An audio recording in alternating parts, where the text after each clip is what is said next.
Gareth, tell me first where you are in the world. So I'm in Mexico. I'm in a city called Puebla, which is in central Mexico, about 2 hours southeast of Mexico City. Yeah. And what took you to Mexico, I guess, is probably the question that most of us would wonder. Yeah, it is. It's a question that comes up. And the short answer is love. Um, a more complicated answer would involve my work and moving for career reasons, etc. But yeah, basically, I'm here for love. And I guess the original plan was to live for a few years, but not so long. And I've been here for around 20 years now. So you could say that I like it here. Yeah, I guess you do. I mean, are you from Exeter itself or from somewhere else in Devon? Well, yeah. I was born in the Midlands, and I know it's a little bit controversial, but I do have a second team in the UK. I support Wolves, which are my sort of other team in my childhood. But I moved to Devon when I was about 7 years old. So I consider myself local, Devonian. Grew up in a town quite near to Columpton. My family now are based, they live in Exmouth. So that's where I would call home now, is my sort of stopping off point when I come to the UK. And do you remember your first Exeter City match? Oh yeah, very much so, yeah. Still crystal clear. 1979. Um, my dad took me. My dad's not a big football fan really, but he obviously saw my obsession with football um, when we first moved down from the Midlands, he took me to the game, and the match was against Nottingham Forest. It was a testimonial match for a player called Nicky Jennings, who I guess younger supporters wouldn't have a clue who I'm talking about, but older supporters would know. Um, Nottingham Forest at the time were Champions League winners. They were the European Cup holders. And I mean, could you ever believe that Manchester City, for example, would send with Pep Guardiola, would they send down a team to play Exeter City in a midweek friendly for a testimonial? I don't think it would happen nowadays. But I just remember uh, as a young 7 year old, I just remember the colours really, the green of the pitch, the lights. Remember Exeter, Nottingham Forest in their away kit of yellow and blue. This fat guy on the wing called John Robertson of Nottingham Forest, because we were sort of along the touchline then. Remember watching him, didn't look like a professional player at all. Large build, Scottish guy, amazing technique. And Exeter, I guess, was something that initially I went to as a chance just to experience professional football. Um, I guess the time when I used to go the most would have been in sort of mid to late 80s. And I don't know if you can notice, but I'm wearing the still the shirt that I had from 89, 90 season. So that is the original. That is an That's original. the original, yeah. Yeah, can you believe it? I'm a little bit of a hoarder. So still have the shirt, and I'm pleased to say still fits. I'm not sure if you can Even see, for my teenager. I'm not sure if you can see. I'm in the museum actually, and just above me there is actually Ah, yeah, yeah. a photo right there. So Yeah, happy days. Yeah. um, I so guess those days as a teen, those, when you remember back to matches and feelings. I mean, when you're a teenager, it is probably the strongest period of time. And I guess, talking about the club these days, it's so important to hook in the youngsters, especially with all the attractions and distractions that kids have nowadays, because it really is an impressionable age, I think. yeah, I mean, you've clearly got some really vivid memories of that first time. I mean, when was it that you left the UK and actually first moved away? That was 1995, and that was my first job. Would have been, how old would I have been? 23. I'm now 51. I know I don't look it. Thanks for asking. But uh, you know, more than half my life now has been spent abroad. Um, But as I say, I do visit on average once a year. It's one of the first things I do is check the fixture list. Can I make a game?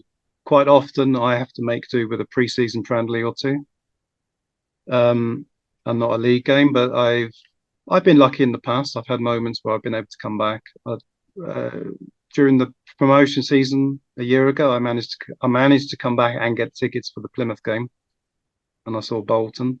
Yeah. Unfortunately, both defeats, but it's great. And what's also been great over the last few years is when I come over with my family, is to bring them over, Yeah. get them to experience St James's Park. My wife and kids.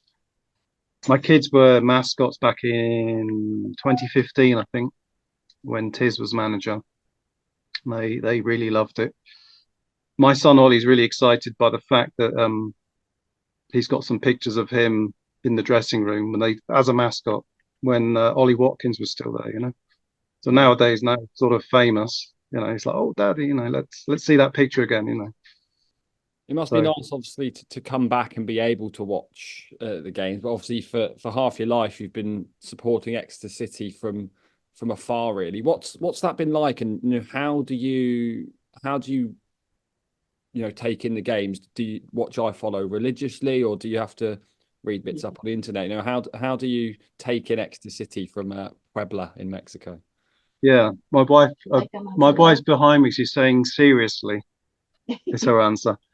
Uh, yeah, I mean, I time slot when midweek games are a little more difficult because I'm at work when they're played. But even so, I mean, if I can sneak a glimpse during my working hours, and I will, or I have the advantage of watching it later in the day. Saturdays though, yeah, I it's a breakfast match for me. So usually it's about 8 o'clock in the morning here, and that's great. I mean, I usually get up.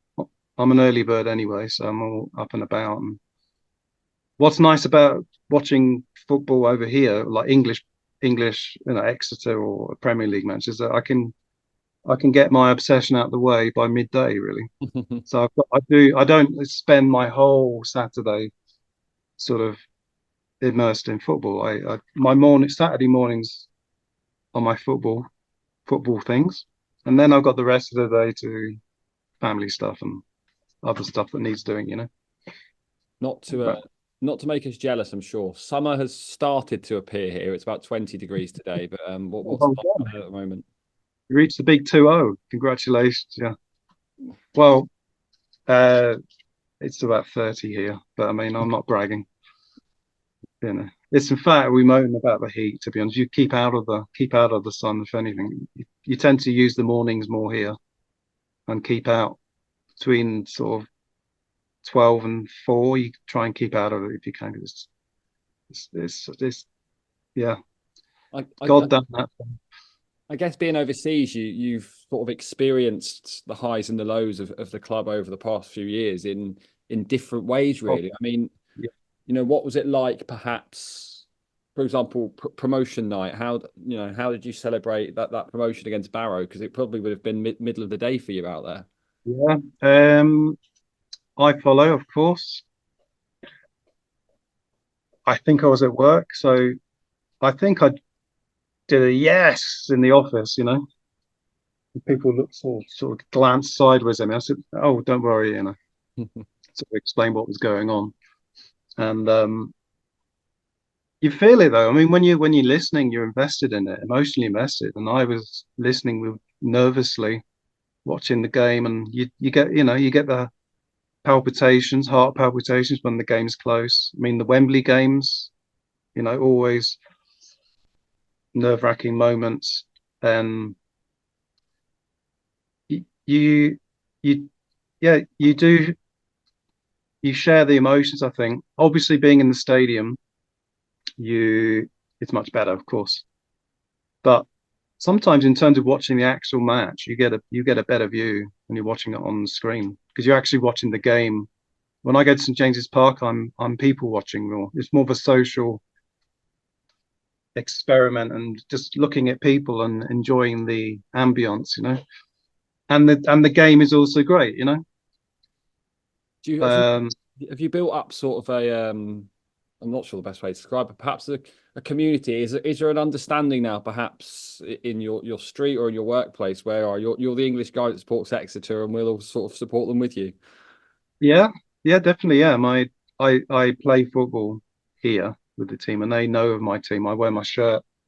They always sort of joke that I'm a Guadalajara fan. Guadalajara Chivas. That's Chivas. They're the big club in Mexico, and they also play in red and white stripes. So they always get confused when they see the shirt on the street and all in community. They're like, "What's that?" You know. But obviously over here it's a totally different concept of professional football. They follow more the American model of franchises, which is really something the English league, football league, should never go down that route of ownership. I mean, business people owning a club and moving a franchise, moving Exeter City to Torquay or moving Exeter City to Plymouth. God damn it, you know. In terms of an investment, and that's what happens over here. So when I explain the sort of English Football League system and how it works, they are in admiration. Really, they're like, "Wow, how does that happen?" And the concept of promotion relegation, not really a thing over here. You know, it's more how much money have you got? What can you invest? So yeah, I mean, I'm proud. I walk around. You get the odd tourist in this city in Puebla. You do get mostly American tourists, but you get the odd Brit. Occasionally, you get a shout across the street, and it's a British tourist coming over on holiday. So you might say hello and have a little couple of minutes chat with the person. Oh, what are you doing here, and what team do you support, etc. You know. But yeah, If you were to sum it up really in a few words, what's the best thing about being an Exeter City fan overseas? it would. I think the fact that there aren't many of us, we are a little bit unusual. I think the fact that it's community-owned club is something to be proud of. We we have aspirations to grow and to be better and to move up the leagues, but we also, I think, I like the fact that we're realists as well. We don't have this sort of crazy sort of, I don't know, Disneyland approach to it, like just pump money in and let's see where it takes us. I like the fact that I think a Mexican would understand that if you said a third level team, they would probably assume it's a team with a field and about 20 people watching it. You know, it's such a low level infrastructure. But when I show them videos or pictures of the club, they're like, wow, that's pretty professional. You know, I mean, my local club here are called Club Puebla Football Club. They have a stadium of about 50,000, but the way it's run is completely amateurish in comparison to Exeter. You know, no youth setup, no promotion of young players. If you want to try and break into the club, it's done through more to do with contacts and monetary payments and ability, or there's so many things I could talk about, but there are loads of things to be proud of, Exeter, you know. Sounds amazing. I mean, Gareth, thank you so much for speaking to us all the way from Mexico. As an avid traveller, maybe want to visit, so I'll have to get over. I'll have to get over there at some point, I think. And hola. Hola, ¿qué tal? Muy bien. Thank you. Spanish isn't know. Spanish isn't my best, unfortunately.